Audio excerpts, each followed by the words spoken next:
Hey guys, welcome to journey with veg जी।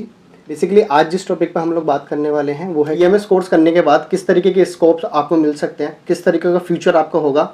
ठीक है, वो चीज़ आज हम लोग डिस्कस करेंगे। बहुत सारी अपॉर्चुनिटी आपके पास है बीएमएस के बाद। बहुत सारे लोग कहते हैं कि ये चूरन चटनी का कोर्स है, इसके बाद कुछ नहीं होने वाला। तो मैं आपको बताता हूँ बहुत सारी अच्छी चीज़ें जो आप बीएमएस के बाद कर सकते हैं और लोग कर रहे हैं और इतना मोटा अर्न कर रहे हैं जिसका आप सोच भी नहीं सकते। पहली चीज़ होती है आयुर्वेदिक प्रैक्टिशनर बन सकते हैं। इसमें क्या है कि आप अपना खुद का एक क्लिनिक सेटअप कर सकते हैं। ठीक है, उसको रन कर सकते हैं, बहुत अच्छी अर्निंग होती है। नेक्स्ट हम लोग बात कर लेते हैं जनरल प्रैक्टिशनर में। क्या होता है कि यहाँ पे आप गवर्नमेंट या प्राइवेट हॉस्पिटल में, प्राइवेट सेक्टर में कहीं भी आप जॉब कर सकते हैं। वहाँ पे ये है कि अपना ना होके तुम किसी और के अंडर काम करोगे, है ना। नेक्स्ट हम लोग बात कर लेते हैं कि बीएमएस के बाद आप एमडी कर सकते हैं आयुर्वेद में, पंचकर्मा सेंटर या द्रव्य गुण में आप जो है फार्माकोलॉजी या फिर काया चिकित्सा मेडिसिन से आप कर सकते हैं। ठीक है, उसके बाद हम लोग बात कर लेते हैं एमएस।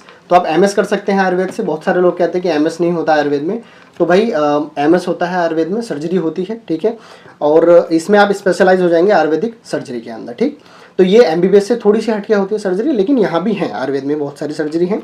ठीक है, नेक्स्ट हम लोग बात कर लेते हैं एमबीए की। तो एमबीए इन हॉस्पिटल मैनेजमेंट, इसमें क्या होगा वो मैं आपको बता देता हूँ। तो for those interested in administration role in health care, बहुत सारी चीज़ें ऐसी होती हैं जैसे आप हॉस्पिटल आप रन करने वाले हो, बहुत बड़े बड़े हॉस्पिटल लोग हमारे बीएमएस डॉक्टर्स रन कर रहे हैं या फिर उनका मैनेजमेंट संभाल रहे हैं, तो उस चीज़ के लिए ये कोर्स है कि आप एमबीए कर सकते हैं हॉस्पिटल मैनेजमेंट में। नेक्स्ट हम लोग बात कर सकते हैं कि आप पीजी का डिप्लोमा ले सकते हैं। पीजी तो है ही कोर्स, पीजी का डिप्लोमा भी आप ले सकते हैं। तो उस चीज़ में आप स्पेशलाइज हो सकते हैं किसी भी एरिया में, जैसे आप पंचकर्मा का आप डिप्लोमा ले सकते हैं पीजी का। ठीक है, या और बहुत सारी चीज़ें अलग अलग सेक्टर का हो सकता है। नेक्स्ट हम लोग बात कर लेते हैं रिसर्च और डेवलपमेंट की। तो यहाँ पे हम लोग क्या कर सकते हैं कि हम रिसर्च इंस्टीट्यूशन में या रिसर्च के बहुत सारे यहाँ पे प्रोजेक्ट होते हैं आयुर्वेद में, वहाँ हम लोग जो है जॉब कर सकते हैं। पीएचडी आप कर सकते हैं आयुर्वेदिक मेडिसिन में या किसी भी रिलेटेड फील्ड में। तो बहुत सारे स्कोप है पीएचडी के बाद भी। आप पीएचडी के बाद रिसर्च में जा सकते हो और भी बहुत सारी चीज़ें आप संभाल सकते हो। ठीक है, नेक्स्ट आता है आपका टीचिंग। तो टीचिंग आप कर सकते हो, बड़े से बड़े किसी भी इंस्टीट्यूट में आप टीचिंग कर सकते हो। ठीक है, तो एक आप लेक्चरर बन सकते हो, प्रोफेसर बन सकते हो। ठीक है, किसी भी आयुर्वेदिक कॉलेज में। नेक्स्ट हम लोग बात करते हैं मेडिकल टूरिज्म की। तो मेडिकल टूरिज्म में क्या होता है, देखो मेडिकल टूरिज्म आयुर्वेद का बहुत बढ़ रहा है ना, आप जानते हो।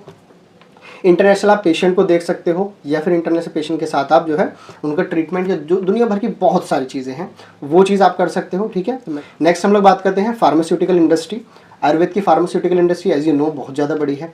आप लीवर 52 पीते होंगे, आप नीरी सिरप पीते होंगे, आप नीरी के टैबलेट्स लेते होंगे, हिमालय के दुनिया भर के प्रोडक्ट, डाबर के दुनिया भर के प्रोडक्ट, सब कुछ आयुर्वेदा है, सारे प्रोडक्ट आयुर्वेदिक हैं और आप रज के इनको यूज़ करते हैं। ठीक है, तो ये चीज़ है। तो फार्मास्यूटिकल इंडस्ट्री में इसका बहुत बड़ा स्कोप है। ठीक है, और नेक्स्ट हम लोग बात करते हैं गवर्नमेंट सेक्टर। तो गवर्नमेंट एरिया में आप जो है आप गवर्नमेंट जॉब कर सकते हैं। आप एमओ की तैयारी कर सकते हैं, आप एमओ का एग्ज़ाम निकाल सकते हैं। एमओ के लिए क्राइटेरिया भी कोई पीजी वीजी नहीं चाहिए, सीधा आप यूजी करो, सीधा आप एमओ का एग्ज़ाम जो है आप क्लियर कर सकते हैं। ठीक है, तो गवर्नमेंट सेक्टर में, गवर्नमेंट हॉस्पिटल में इसकी बहुत अच्छा स्कोप है एज यू नो। और अभी हमारी सरकार क्या करने वाली है कि हर डिस्ट्रिक्ट में जितने भी एलोपैथिक हॉस्पिटल हैं तो उनके साथ एक आयुर्वेदिक क्लिनिक वो लोग अटैच कर रहे हैं। वहाँ पे आप कहीं ना कहीं एज अ गवर्नमेंट डॉक्टर जो है आप वहाँ पे जॉब कर सकते हैं। मिनिस्ट्री ऑफ आयुष में भी आप जो है काम कर सकते हैं। ठीक है, जो कि एज यू नो की बहुत बड़ी चीज़ है मिनिस्ट्री ऑफ आयुष। पूरा आयुष को जो लोग कंट्रोल करते हैं वहाँ पे आप जो है कर सकते हैं। ठीक है, तो उससे क्या होगा कि कहीं ना कहीं इंडियन मेडिकल जो सिस्टम है वो प्रमोट होता है ना, इसलिए आयुष काम करता है। तो नेक्स्ट हम लोग बात कर लेते हैं तो हेल्थ एंड वेलनेस सेंटर की। तो हेल्थ एंड वेलनेस सेंटर में आप जो है वेलनेस सेंटर आप खोल सकते हैं, आप एक रिजॉर्ट खोल सकते हैं, आप आयुर्वेदिक रिजॉर्ट खोल सकते हैं। देखो दिल्ली में भी एक आयुर्वेदिक रिजॉर्ट खुला है बहुत अच्छा, महर्षि आयुर्वेदा आई थिंक उसका नाम। लोगों के लिए एक आयुर्वेदिक खाना, आयुर्वेदिक फूड, आप एक हाइजीन आयुर्वेदिक फूड जो कि इजीली डाइजेस्टेबल है या फिर बहुत अच्छा है हमारी सेहत के लिए, उस चीज़ को आप प्रोवाइड कर सकते हैं और लोगों की हेल्थ पे भी आप जो है ध्यान दे सकते हैं और एक अच्छा मोटा पैसा अर्न कर सकते हैं। नेक्स्ट हम लोग बात कर लेते हैं बहुत सारा आयुर्वेदिक मार्केट आप हेल्थ प्रोडक्ट का आप जो है जनरेट कर सकते हैं। आप जानते होंगे कि बहुत सारी ये विकोटर्मिक टाइप की बहुत सारी दुनिया भर की क्रीमें आप अक्सर यूज़ करते हैं। क्रीम्स हो गई, बहुत सारे आयुर्वेदिक प्रोडक्ट हो गए, तो बहुत सारी चीज़ें हैं। और आजकल वो ट्रेंडिंग में भी है आदिवासी हेयर ऑयल टाइप, तो वो भी आयुर्वेदिक एक प्रोडक्ट है। कहीं ना कहीं हमारे आचार्यों ने उनको बताया या हम लोग उस चीज़ को फॉलो नहीं करते, इसलिए शायद वो उस चीज़ को लेके आए और उस चीज़ का देखो रिजल्ट कितना अच्छा है, वो सब आयुर्वेदिक है। तो बीएमएस को हल्के में न लें, बीएमएस में स्कोप इतना अधिक है जो आप सोच भी नहीं सकते, तो इसकी तरफ जाएं। ठीक है, प्रमोट करें आयुर्वेद को और हम भी प्रमोट कर रहे हैं और बहुत सारी चीज़ें इसमें अच्छी हैं। तो ये चीज़ है। देखो मैं एक वाक्य बताना चाहूँगा, मेरे है ना, तो वो क्या करते हैं कि वो एलोपैथी को ही अपना मतलब सर्वोच्च रखते हैं एक तरीके से। तो जब से मैं all India institute of Ayurveda गया, वहाँ पे मैंने उनका इलाज कराया। ठीक है, उनको कुछ था यूटीआई इन्फेक्शन टाइप, तो उसके बाद उनकी सोच आयुर्वेद को लेके बदली, मैंने खुद देखा। और अभी 2 हफ्ते हुए उनको, है ना, तो एलोपैथी वो अब यूज़ नहीं करते बिल्कुल भी, उनको बहुत अच्छा ट्रीटमेंट जो है वहाँ से मिला। तो कभी भी अगर आपको लगे कि डिमोटिवेट हो रहे हैं, बीएमएस कोर्स अच्छा नहीं है या हल्का है, जैसा भी है, आप किसी अच्छे मेडिकल कॉलेज में, अच्छे हॉस्पिटल में जाएं, आयुर्वेदिक हॉस्पिटल में। 2-3 मैं रिकमेंड कर देता हूँ, दिल्ली में जो सेंट्रल में है आपके आसपास होंगे, तो all India institute of Ayurveda, tibia Ayurvedic college, और एक है आपका चौधरी ब्रह्म प्रकाश, ठीक है।